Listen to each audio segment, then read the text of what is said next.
एक बहुत बड़ा प्रश्न पूछने जा रहा हूं। इस संसार में सबसे अधिक सुखी कौन है?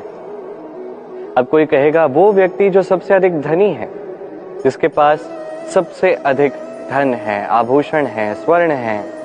कोई कहेगा किसी राज्य का राजा, क्योंकि वो शासन कर पाता है, उसके आदेश के बिना कुछ भी नहीं होता, आदि इत्यादि। इसका उत्तर यदि मैं दूं तो मैं इतना ही कहूंगा कि संसार का सबसे सुखी व्यक्ति वो है जो संतुष्ट है।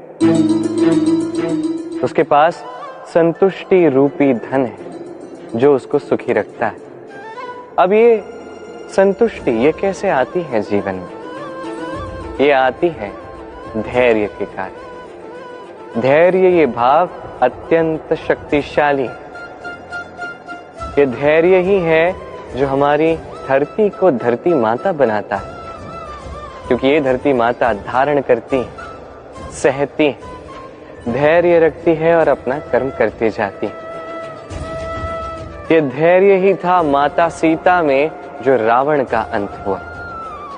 ये धैर्य ही था जो नारायण ने कच्छप अवतार धारण किया, एक बड़े से पर्वत को अपने ऊपर धारण किया और समुद्र मंथन संभव करवाया। इसलिए सर्वप्रथम धैर्य को अपने मन में लाइए।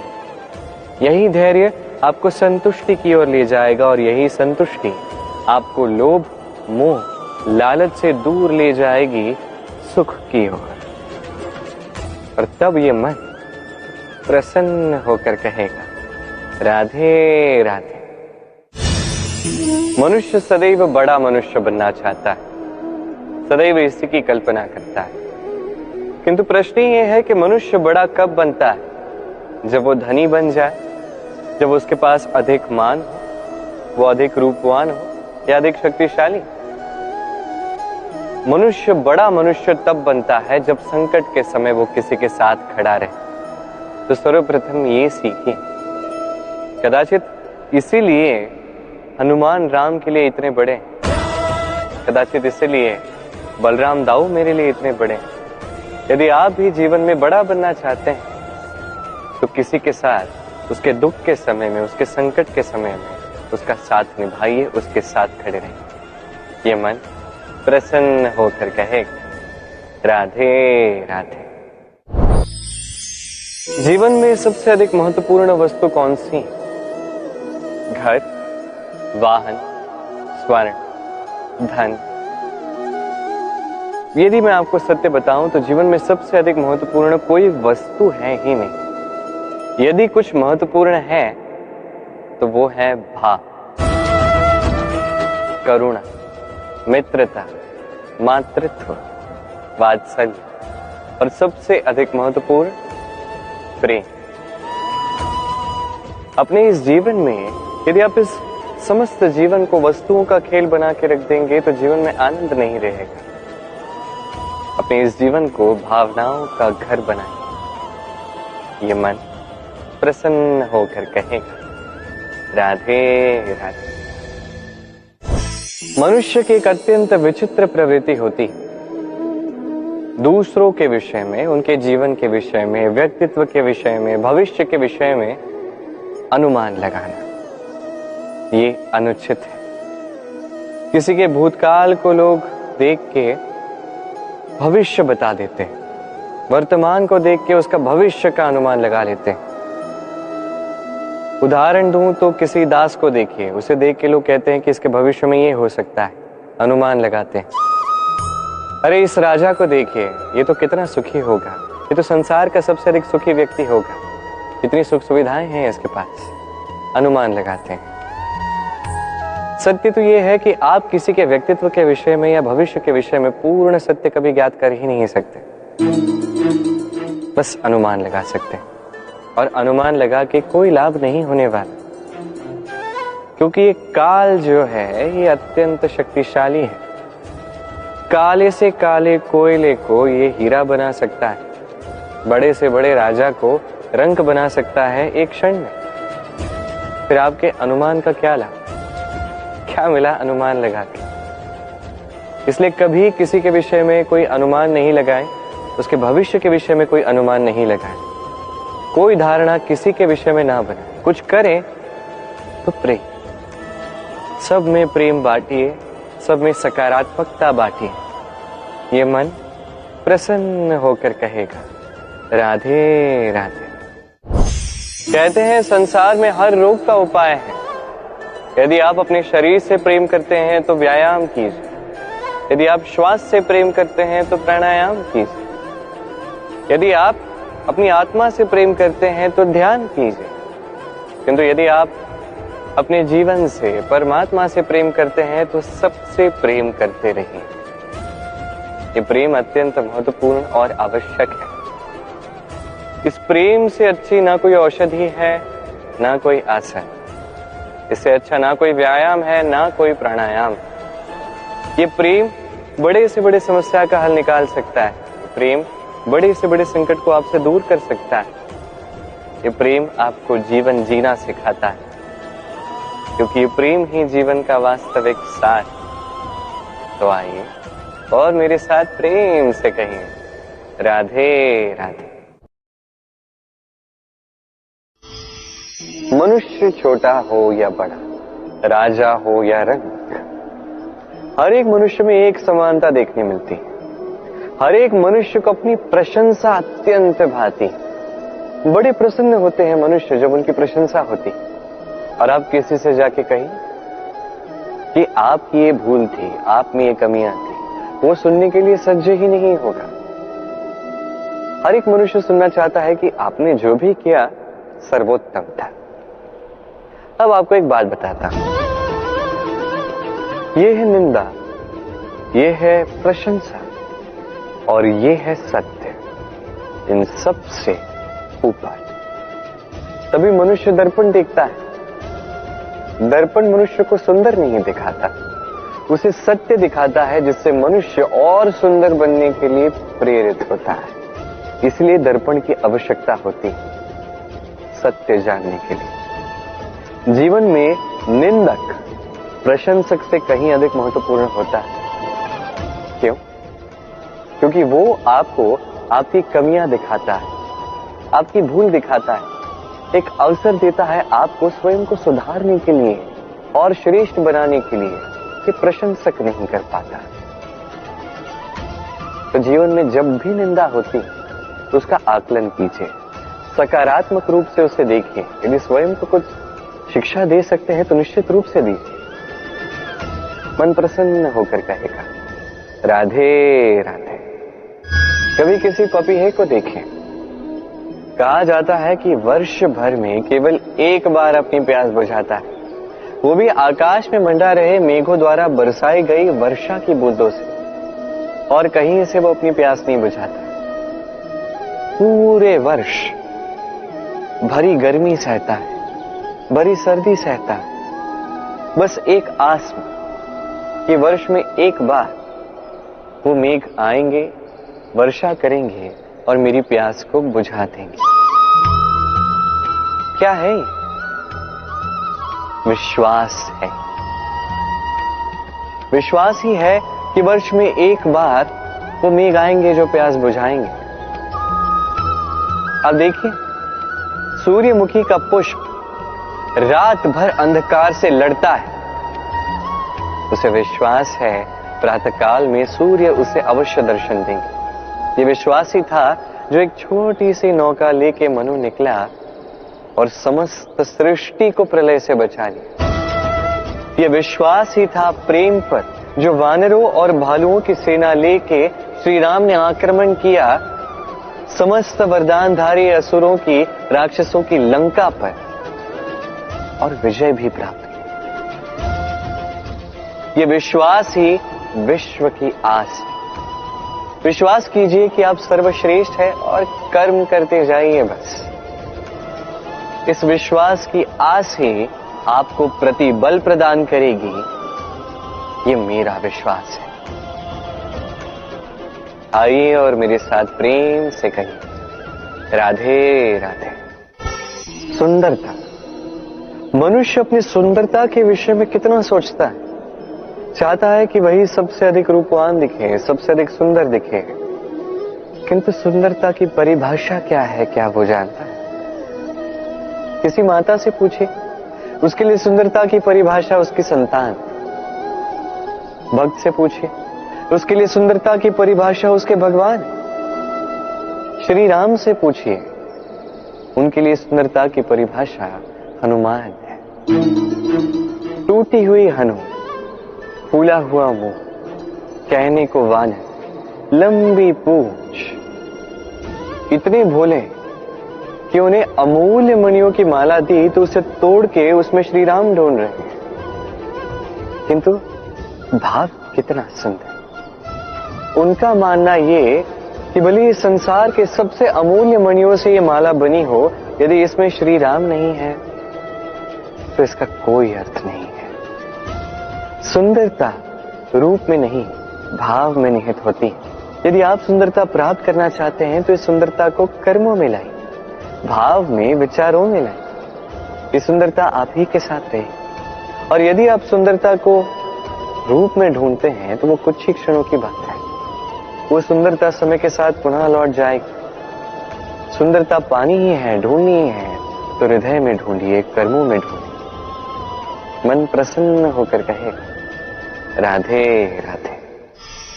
व्यायाम, ये शब्द हम सभी ने सुना है और ये जीवन काल में हमारे साथ ही रहता है किसी न किसी रूप में। जब हम जन्म लेते हैं, चलना सीखते हैं, पहले घुटने पे चलते हैं, फिर चलने का प्रयास करते हैं, गिरते हैं, तब हमारे घर के बड़े हमें रोकते नहीं। उन्हें ज्ञात है कि संतान ऐसे ही चलना सीखेगी, ऐसे ही उसके पांव और शक्तिशाली होंगे जो उसके लिए आवश्यक है। अब जीवन काल में जैसे हम आगे बढ़ते हैं, व्यायाम भिन्न भिन्न रूप में हमारे साथ रहता है। किंतु क्या आप समझते हैं कि इस व्यायाम का आधार क्या है? क्या आप समझते हैं कि इस व्यायाम का मर्म क्या है? जब भी हम व्यायाम करते हैं, हमारी शरीर की मांसपेशियां टूटती हैं। पहले टूटती है, फिर पुनः उसका निर्माण होता है और श्रेष्ठ और शक्तिशाली मांसपेशियां हमें मिलती हैं। अर्थात व्यायाम सृजन का विज्ञान है। अब ये ज्ञान हमारे लिए आवश्यक भी है। इसलिए जीवन में जब भी कुछ टूट जाए या कुछ छूट जाए तो निराश मत होइए, पुनः निर्माण करने का प्रयास कीजिए। और ये सीख आपको मिलेगी किसी पंछी से। जब वर्षा होती है, आंधी आती है, तो पंछी का घोंसला टूट जाता है, परंतु वो हार नहीं मानती। वो पुनः तिनका ढूंढती है, एकत्रित करती है और पुनः अपना घोंसला बनाती है, पुनः एक नए जीवन को जन्म देती है, एक नए परिवार को जन्म देती है। ऐसे ही जीवन में स्मरण रखिएगा, यदि आप निर्माण करना चाहते हैं, सृजन करना चाहते हैं, तो इस निर्माण के लिए टूटने का ज्ञान आवश्यक है। टूटी हुई वस्तु का सम्मान आवश्यक है। ये आचरण में लाइए, मन प्रसन्न होकर कहेगा, राधे राधे। गुरु जो मार्ग दिखाते हैं हमारे जीवन में अत्यंत महत्वपूर्ण, अत्यंत आवश्यक। किंतु कुछ लोगों का मानना यह है कि गुरु की कोई आवश्यकता ही नहीं, क्योंकि सारा ज्ञान जो है वो मनुष्य के ही भीतर होता है। अब प्रश्न ये उठता है कि यदि सारा ज्ञान मनुष्य के भीतर ही है तो गुरु की क्या आवश्यकता है? और जो लोग आज तक गुरु को मानते आए हैं, क्या वो अनुचित है? अब इसका उत्तर मैं आपको दूंगा एक उदाहरण द्वारा। एक लकड़ी जो जलती है, जलने की ऊर्जा उसके भीतर होती है, किंतु उसे जलने के लिए एक बाहरी ज्वाला की आवश्यकता होती है। ये ज्वाला गुरु है। वो ताप जो लकड़ी को जलाता है, वो ताप है गुरु के प्रयास। यदि गुरु ही नहीं रहेंगे, उनके प्रयास ही नहीं रहेंगे, तो वो सारा ज्ञान जो मनुष्य के भीतर है वो व्यर्थ चला जाएगा। यदि आपके जीवन में आपके साथ गुरु हैं, आपका मार्गदर्शन कर रहे हैं, आपके भीतर के ज्ञान को बाहर निकाल रहे हैं, तो उसका सम्मान कीजिए और मेरे साथ प्रेम से कहिए, राधे राधे।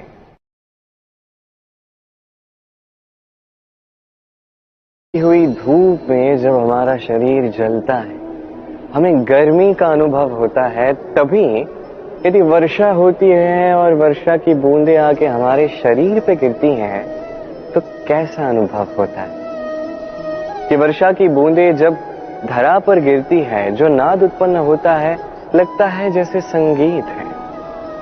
एक ऐसा संगीत जो स्थिरता से हमें समझाता है कि ये सूरज की गर्मी, ये धूप, ये सदा के लिए नहीं बनी रहेगी। सूर्य की किरणों में कितना भी ताप क्यों ना, जब वर्षा आएगी तो इन किरणों को भी शीतल कर देगी। सूर्य का तेज कितना भी अधिक क्यों ना, कभी ना कभी काले मेघ आएंगे और सूर्य को ढक देंगे। अर्थात ये प्रकृति हमें सिखा रही है कि किसी का भी प्रकाश, किसी की भी मेधा सदैव नहीं बनी रहती। अब बात की जाए यदि अंधकार की, तो रात्रि के काले अंधकार को एक छोटा सा जुगनू काट देता है। अर्थात अंधकार भी सदैव के लिए बना नहीं रहता। ये हम समझ गए। अब आपसे केवल 2 प्रश्न पूछता हूं। जब जीवन में कुछ भी सदैव के लिए आपके साथ नहीं रहने वाला, तो अभिमान किस बात का? और जीवन में यदि हर एक दुख, हर एक संकट, हर एक विपदा एक समय के पश्चात आपको छोड़ के चले जाने वाले हैं, तो हार क्यों माननी? इस चिंता को त्याग दीजिए, अभिमान को त्याग दीजिए, आसक्ति को त्याग दीजिए और मेरे साथ प्रेम से कहिए, राधे राधे। मनुष्य में जब भी शक्ति आती है वो स्वयं को बलवान समझता है। शक्ति आते ही उसमें अहंकार भी आ जाता है, अभिमान भी आ जाता है। कारण यह है कि वो एक सरल सी बात नहीं समझ पाता। ये सब जो है समय के कारण। समय से अधिक बलवान और कोई नहीं है। ये समय ही था जो रावण ने भक्ति से कैलाश को उठा ली। ये समय ही था जिस कारण से रावण का अंत हुआ, साथ ही राक्षस कुल का अंत हुआ, साथ ही लंका भस्म हो गई।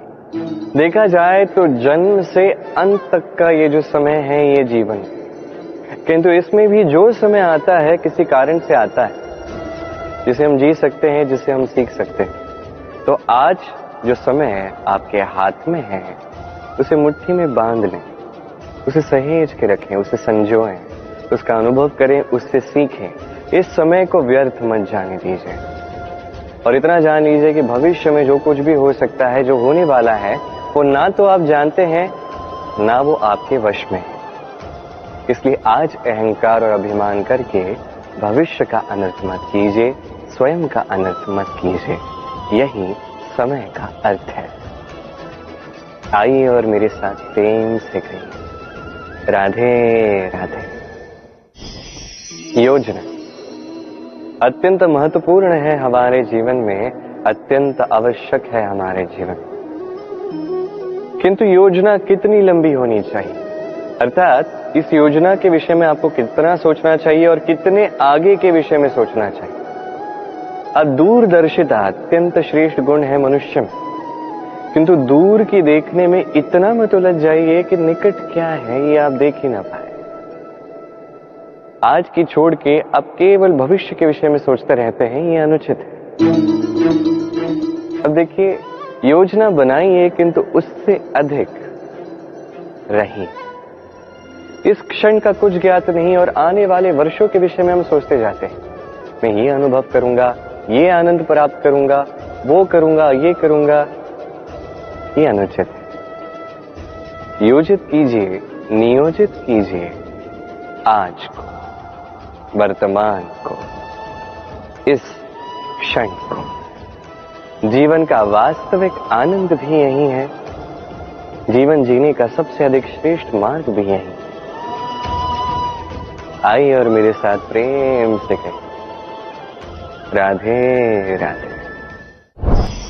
आपत्ति आपको त्रस्त करके रख सकती है, परंतु ये आपत्ति हर एक के जीवन में किसी कारण से होती है। ये आपको दिखाती है कि आपकी क्या कमियां हैं, क्यों है। ये आपत्ति वो माध्यम है जिससे आप अपनी दुर्बलता को सबलता में बदल सकते हैं। किसी पुष्प को ही देखिए, एक पुष्प उसकी छाती में जब सुई छेद करके पार हो जाती है तभी तो हमारे प्रभु के लिए फूलों की माला बनती है। इसलिए कभी भी इस आपत्ति से भयभीत मत होइए, इससे दूर मत जाइए, इसका स्वागत कीजिए। समझिए ये आपत्ति क्यों है। आपत्ति को समझेंगे तभी जीवन को समझ पाएंगे, जीवन को समझ पाएंगे तभी आपत्ति को संपत्ति में बदल सकते हैं। आइए और मेरे साथ प्रेम से कहिए, राधे राधे। पुरुषार्थ। शास्त्रों में 4 पुरुषार्थ बताए गए। पहला है धर्म। तो अब जानते हैं कि ये धर्म क्या है। आपको क्या लगता है धर्म क्या है? क्या किसी विशेष ईश्वर को मानना धर्म है, या किसी विशेष रीति का पालन करना धर्म है, या किसी विशेष साहित्य को सर्वश्रेष्ठ मानना धर्म है? नहीं, धर्म वो है जिसे धारण किया जा सके, और धारण केवल उसे किया जाता है जो पवित्र हो। पवित्र उसे कहा जाता है जो निस्वार्थ हो, जिसमें शासन की कोई चाह ना हो, जो सहजता से बहता रहे, जल वायु की भांति। जब कोई व्यक्ति धर्म धारण करता है और वो धर्म उस व्यक्ति की रक्षा करता है तो उसे धर्म कहते हैं। धर्म जो रक्षा करता है अहंकार से, बुरे विचारों से। इसलिए पुरुषार्थ बनने से पूर्व, धर्म का पालन करने से पूर्व, धर्म का उचित मर्म क्या है ये समझ लीजिए। जान लीजिए कि हर धर्म का आधार, हर धर्म का मूल केवल प्रेम है। आइए और इसी प्रेम के साथ कहें, राधे राधे।